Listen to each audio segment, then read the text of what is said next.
दोस्तों क्या आप जानते हैं कि एक्सप्रेस वे पर टू व्हीलर व्हीकल यानी कि मोटरसाइकिल या बाइक बैन क्यों होते हैं?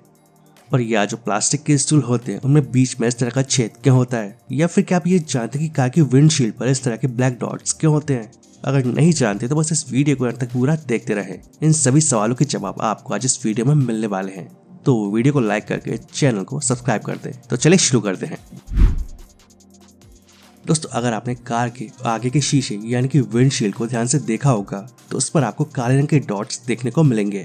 कार की विंडशील्ड पर काले रंग के डॉट्स और काले रंग की लाइनें होती हैं और इन डॉट्स को फ्रिट्स कहा जाता है। और इससे सिर्फ कार की खूबसूरती ही नहीं बढ़ती है बल्कि ये कार चलाते समय काफी काम आते हैं। ये काले रंग के डॉट्स या फ्रिट्स तब सबसे ज्यादा उपयोगी होते हैं जब कार को चलाया जाता है। कार के चलने पर विंडशील्ड से काफी तेजी से हवा टकराती है और जिससे वो शीशा डिसलोकेट हो सकता है।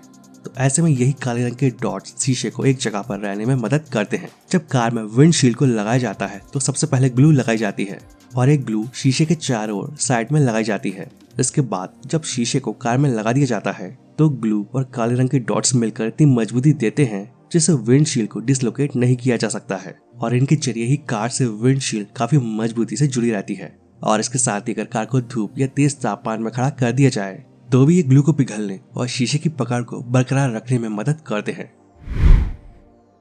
ऐसे ही दोस्तों क्या आपने कभी ये सोचा है कि प्लास्टिक के स्टूल में आखिर ये छेद क्यों होता है? वैसे स्टूल में इस छेद को एक खास वजह से बनाया जाता है। असल में प्लास्टिक के स्टूल का इस्तेमाल घरों में कम जगह की वजह से किया जाता है क्योंकि ये स्टूल ज्यादा जगह नहीं लेते हैं और अक्सर ये एक के ऊपर एक रखे जाते हैं और ये ढेर सारे होकर भी कम जगह में सिमट जाते हैं और इस्तेमाल करते समय इन्हें अलग कर लिया जाता है। तो ऐसे में अगर इनमें ये छेद नहीं होगा तो प्रेशर और वैक्यूम के चलते ये आपस में इस कदर चिपक सकते हैं कि इन्हें अलग करना काफी मुश्किल हो जाएगा। तो लिहाजा ये छेद इनके बीच में जगह बनाए रखने और इन्हें आसानी से अलग करने के लिए बेहद जरूरी होते हैं। और साइंस के नजरिए से भी प्लास्टिक के स्टूल में बने ये छेद बेहद सटीक और जरूरी होते हैं। साथ ही कारण और है जिस वजह से स्टूल में छेद होता है, जैसे कि जब इन प्लास्टिक के स्टूल पर कोई भारी भरकम कद काठी वाला इंसान बैठता है तो उसके प्रेशर से स्टूल में क्रैक पड़ने का पूरा चांस होता है और ऐसे में ये छेद उस स्टूल में लचीलापन बनाए रखते हैं जिससे स्टूल टूटने से बच जाता है। दोस्तों एक्सप्रेस वे पर अमूमन सभी गाड़ियां तेज रफ्तार में भागती हुई नजर आती हैं और मार्केट में तेज रफ्तार वाली बाइक भी उपलब्ध है। तो फिर ऐसा क्या होता है कि एक्सप्रेस वे पर टू व्हीलर व्हीकल्स पर बैन लगा दिया जाता है? दोस्तों देश के सबसे लंबे एक्सप्रेस वे पर टू व्हीलर और थ्री व्हीलर व्हीकल को चलाने की परमिशन नहीं है और दिल्ली मुंबई एक्सप्रेस वे ये कोई पहला एक्सेस कंट्रोल हाईवे नहीं है जहाँ पर प्रतिबंध लगाया गया हो। इससे पहले दिल्ली मेरठ एक्सप्रेस वे पर टू व्हीलर व्हीकल के 20-20 हजार रुपए के चालान काटे गए थे। तो ऐसे में सवाल उठता है कि कोई भी गाड़ी खरीदते समय सरकार को रोड टैक्स तो देता ही है, तो अगर बाइक या थ्री व्हीलर व्हीकल किसी कार के जैसे ही सरकार को रोड टैक्स दे रहे हैं तो उन्हें एक्सप्रेस वे पर जाने की परमिशन क्यों नहीं होती है?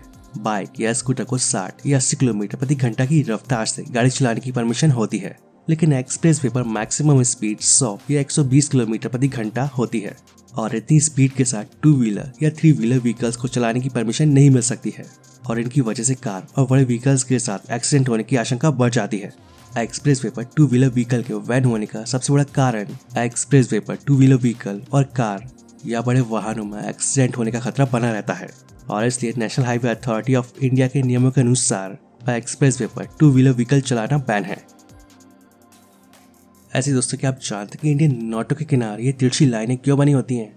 अगर आपने कभी इन नोटों को ध्यान से देखा है तो आपका ध्यान इन नोटों पर बनी इन तिरछी लाइनों पर जरूर गया होगा और नोट की कीमत के हिसाब से इन लाइनों की संख्या घटती बढ़ती रहती है और नोट पर बनी इन लकीरों को ब्लीड मार्क्स कहते हैं और ये ब्लीड मार्क खास रूप से नेत्रहीन लोगों के लिए बनाए गए हैं। वे इसे छूकर इस बात का पता आसानी से लगा सकते हैं कि ये नोट कितने का है और इसी वजह से 100, 200, 500 और 2000 के नोटों पर अलग अलग संख्या में ये लकीरें बनाई गई हैं।